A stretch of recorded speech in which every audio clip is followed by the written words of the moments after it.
All parents want the best for their children.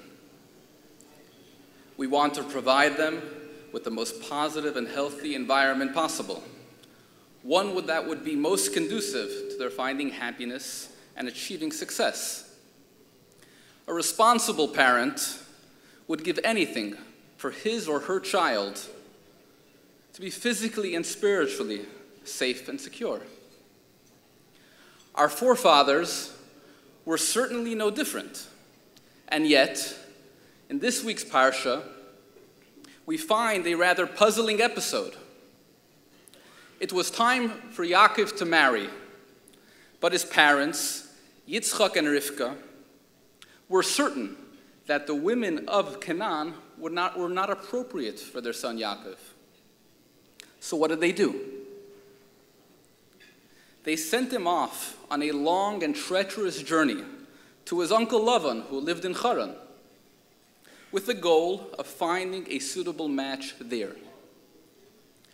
The Rebbe raises the question, was there not a simpler and safer way of achieving that goal? Couldn't Yaakov's parents have sent a messenger to find a good shidduch for him, as we had seen done before? Why expose him to the hazards and travel of the destructive elements and culture of Haran?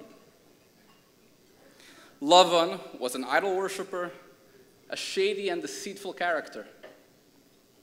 His home was far from an ideal environment for any nice Jewish boy, let alone one with the capabilities and spiritual sensitivity that Yaakov possessed. And yet, Yaakov is sent to live in Haran by his loving parents, Yitzchak and Rivka. Why would they expose their son to such a challenging set of circumstances?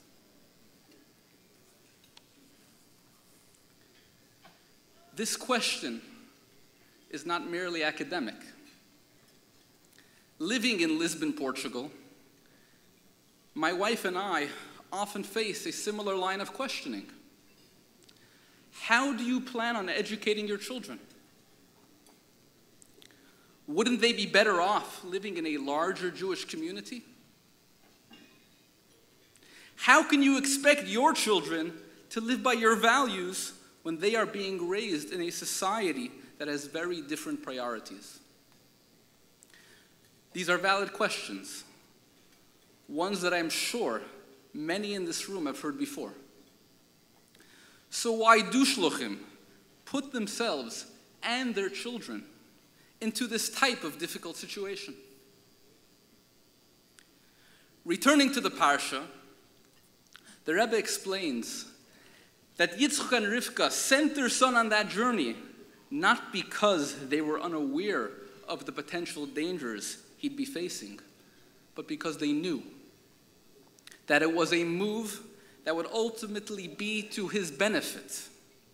They knew that within that perilous journey itself lay the opportunity for the greatest of blessings. Yitzchak's frame of reference originated with his father, Abraham, who, when promised by Hashem that his descendants would become a great nation, was given the formula for receiving such powerful blessings. Lech lecha, go forth, Hashem said. Leave your familiar surroundings and journey outward. Only by navigating the challenging terrain of his journeys could Abraham realize the loftiest of blessings. Why was that so? Because in order to receive the fullest measure of Hashem's limitless blessings, one must transform and become ready to receive this type of spiritual energy. Yitzchak wanted Yaakov's blessings to be like those given to Abraham, boundless and immeasurable. And he knew that the formula for attaining such blessings was lech lecha. Leave everything that is comfortable and familiar to you and set out on a new journey. Yes, perhaps Yaakov would have preferred to remain in Eretz Canaan, enveloped in the light and warmth of his parents' home. But such a course would not have provided him with the infinite blessings he would need to become Yaakov Avinu, the father of the 12 tribes of Israel. Only by embarking upon this difficult journey to a distant land did Yaakov earn the brachas of Avram, enabling him to ultimately return with a beautiful family, the future of Klal Yisrael, the Jewish people.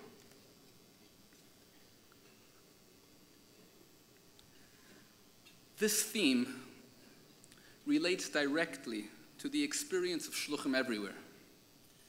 It is true that leaving the comfort of home is not easy, but every shlichus, undertaken in the spirit of Lech Lecha, transforms ourselves and the world around us. We become a conduit for blessings beyond limit and measure, not only for ourselves and our children, but for our communities as well. This is exactly the assurance we received from our Mishaleach, the Rebbe, exactly 25 years ago. In an address to the Kinnus, the gathering of Shluchim in Tashumam Ches 1987, the Rebbe emphasized that every shliach receives a bracha that not only carries him through and remains with him throughout his shlichus, but continues on to his descendants ad soif kol ha'olam, for all eternity. Indeed, the Rebbe continues, we can see the fulfillment of these brachas. Shluchim who were appointed decades ago have merited phenomenal success in boundless and immeasurable fashion, not only in building vibrant Jewish communities, but also in raising beautiful families of Teire Yiddische Kinder, Jewish children devoted to Torah and mitzvahs. Clearly, this lesson applies to all of us. To access the blessings of Avraham, Lech Lecha, leave your comfort zone. When we are dedicated to a cause that is greater than ourselves, Hashem responds in kind by granting us capabilities that we didn't know that we possessed, and blessing us with success beyond what we could have imagined.